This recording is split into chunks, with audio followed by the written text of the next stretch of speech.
I will never forget the morning Matt died. It was still Saturday night when Shonda and I went back to the tiny apartment next to the hospital. At this point, Shonda had been by Matt's bedside for days, and I had to catch a little sleep, since the next day was Sunday. Shortly after midnight, the phone rang. "Come back, and hurry." I looked at my watch, and I realized it was Sunday morning. Just as quickly, although I cannot explain it, I realized there was no need to hurry. How fitting. Sunday morning, and Matt was at home.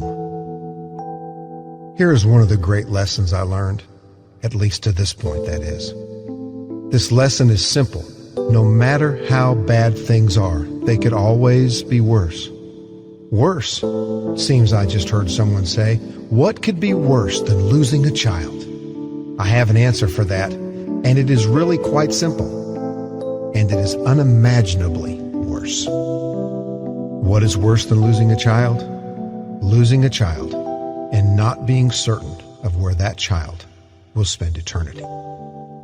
You see, after all the heartache, the tears, the pain, the unspeakable pain, I know based on Matt's words, backed up by the way he lived as well as the way he died, that Matt today is in a place where there is no more pain.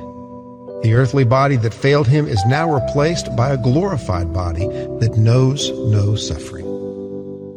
Because of the immeasurable sacrifice of Christ on the cross, Matt no longer struggles to breathe. His lungs are full of heaven's breezes.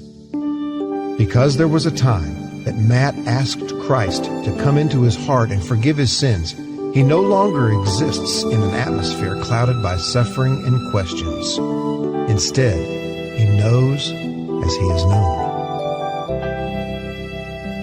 Sometimes when I dream, I imagine nearing heaven's gate and finding Matt there to meet me. We share an extended man-to-man bear hug that would be the envy of any reunion. After a few moments and a few hallelujahs, I reach into my shirt pocket and retrieve the bottle full of my tears.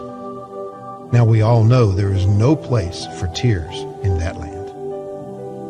It is then that I imagine approaching my Savior, small brown bottle in hand.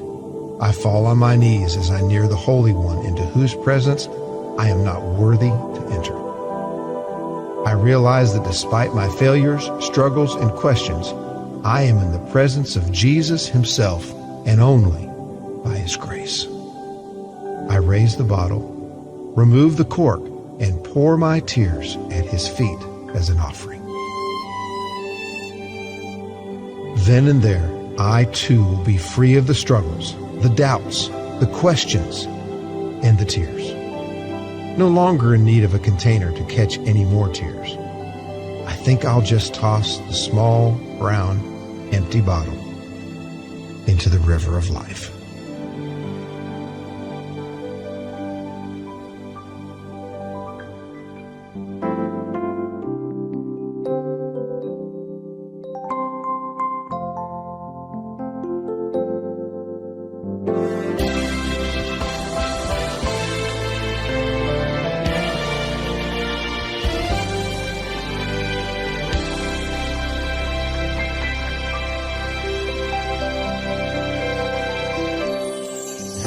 When God takes the best, I'll give him glory. When my world comes crashing down, I'll lift him up. When we're faced with true reality, find our deepest need. And when God takes the best, I'll give him praise. We've had our share of struggles, we've known some cruel defeat, a prodigal, a broken heart, a dream not meant to be. But when human wisdom fails and there remains no reason why, we must admit life is not fair, and our wounded spirit right.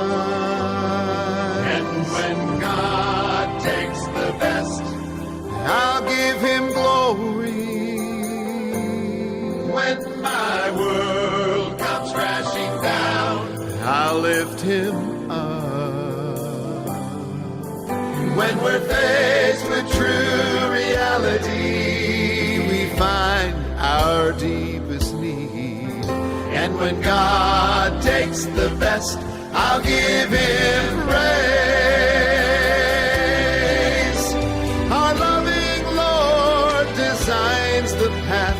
It's not just random chance.